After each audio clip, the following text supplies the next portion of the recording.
Angels, those celestial beings so prominent in the scriptures, are far more fascinating and complex than most people realize.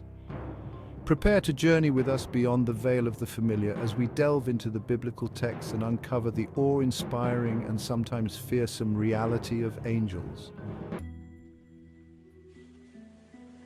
Our exploration of biblical angels begins with the seraphim, a class of angels so magnificent, so intensely powerful, that the very word seraphim translates to the burning ones.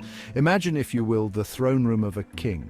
Not just any king, but the King of Kings, the Lord of Hosts. This is no earthly palace, but a realm of unimaginable splendor and power, and surrounding that throne, ablaze with the very glory of God, stand the seraphim. The prophet Isaiah, in his vision of the Lord in the temple, describes these celestial beings as having 6 wings. 2 wings cover their faces, shielding their eyes from the unfiltered radiance of God's presence. 2 wings cover their feet, a gesture of humility and reverence before the Almighty. And with the remaining 2 wings, they soar, a testament to their boundless energy and unwavering obedience. These are not the cherubic infants often depicted in art. These are beings of immense power, their very essence a consuming fire, constantly moving, constantly praising. Their voices, we are told, shake the very foundations of heaven as they cry out unceasingly, "Holy, holy, holy is the Lord Almighty. The whole earth is full of His glory." Our exploration of the angelic realm now leads us to the cherubim, celestial beings shrouded in mystery and power. Unlike the fiery imagery associated with the seraphim, the cherubim are often described as guardians, protectors of sacred things. Their very name, in some interpretations, suggests the fullness of knowledge, hinting at their profound understanding of the divine. One of the most striking descriptions of the cherubim comes from the book of Ezekiel, where the prophet describes a vision of God's chariot, a magnificent otherworldly vehicle representing God's presence moving throughout creation. And who is tasked with drawing this chariot? The mighty cherubim. Ezekiel describes these beings as having 4 faces. The face of a man, representing intelligence and understanding. The face of a lion, symbolizing strength and courage. The face of an ox, signifying steadfastness and endurance. And the face of an eagle, representing keen vision and the ability to soar to great heights. Imagine such a creature, a fusion of power and majesty, its very form a testament to the multifaceted nature of God's creation. Their bodies, we are told, gleam like polished bronze, reflecting the light of God's glory. They possess 4 wings, 2 outstretched for flight, and 2 covering their bodies. And perhaps most intriguing of all, they have these extraordinary wheels within wheels, filled with eyes, constantly in motion, symbolizing God's omniscience, His ability to see all, know all, throughout creation. The cherubim are not simply guardians, they are living embodiments of God's attributes, reflecting His power, His wisdom, His omnipresence. After Adam and Eve were expelled, God placed cherubim at the east of the garden, guarding the way to the tree of life with a flaming sword that turned in every direction. The cherubim then represent a profound truth about the divine order. Chapter 3. Our journey into the realm of biblical angels takes us now to a figure both enigmatic and awe-inspiring, the angel of the Lord. Unlike the seraphim and cherubim, who are typically depicted in heavenly settings, the angel of the Lord appears throughout the Old Testament, often in the midst of human affairs, acting as a direct emissary of God. The angel of the Lord is not merely a messenger, he is often indistinguishable from God Himself. In fact, many scholars believe that the angel of the Lord is a pre-incarnate appearance of Jesus Christ, a manifestation of the divine Logos before His earthly incarnation. One of the most striking encounters with the angel of the Lord occurs in the book of Judges when he appears to Manoah and his wife, the parents of Samson.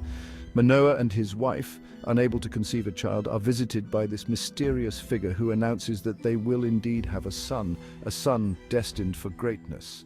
The angel of the Lord in this instance appears as a man, yet there is something undeniably otherworldly about him. His words carry an authority, a weight that both terrifies and compels those who hear them.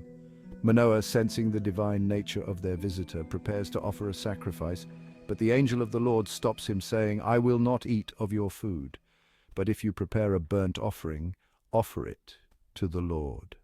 The angel of the Lord, while possessing divine authority, directs all worship and adoration back to God the Father. He is not a separate deity, but a manifestation of God's presence, acting on his behalf. As Manoah and his wife watch in astonishment, the angel of the Lord ascends into heaven in the flame of their sacrifice. The appearances of the angel of the Lord throughout the Old Testament evoke both terror and awe, a sense of standing before something wholly other, something beyond human comprehension. Chapter 4. Our exploration of biblical angels now focuses on two of the most prominent figures in angelic lore, Gabriel and Michael, the archangels. The title archangel, meaning chief angel or ruling angel, suggests a position of authority and power within the angelic hierarchy. Gabriel, whose name means God is my strength, is often depicted as a messenger, a divine herald entrusted with communicating God's will to humanity. He appears to the prophet Daniel, revealing the meaning of cryptic visions and prophesying about future events. He appears to Zechariah, announcing the miraculous birth of John the Baptist. And in perhaps his most famous appearance, he appears to Mary, informing her that she will conceive and give birth to Jesus, the Son of God. While Gabriel's appearance is not described in detail in the biblical accounts, his presence is always marked by a sense of awe and reverence.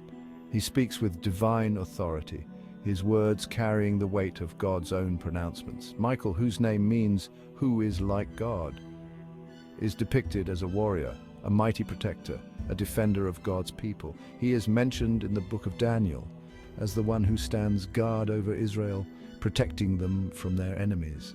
He is also a central figure in the book of Revelation, where he leads the heavenly armies in a cosmic battle against Satan and his demonic forces.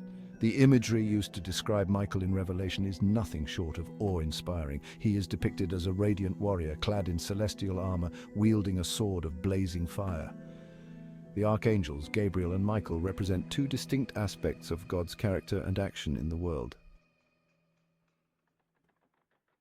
Chapter 5. Our journey through the biblical portrayal of angels culminates with a glimpse into the vastness of the heavenly realm, a realm teeming with an innumerable company of angels, often referred to as the heavenly hosts. These are not individual figures with specific names or roles, but rather a vast, uncountable army of celestial beings who surround the throne of God, praising his name and carrying out his will. The Bible offers glimpses of this angelic multitude, these heavenly hosts, in various passages, leaving us breathless with the sheer scale and grandeur of the spiritual realm.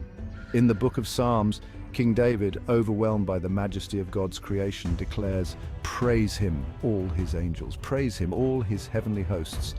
The prophet Daniel, in his vision of the Ancient of Days, describes a scene of unimaginable splendor. Thousands upon thousands attended him. 10,000 times 10,000 stood before him. The heavenly hosts are a powerful reminder that the spiritual realm is not a desolate, empty place, but a vibrant, teeming realm, overflowing with life and activity.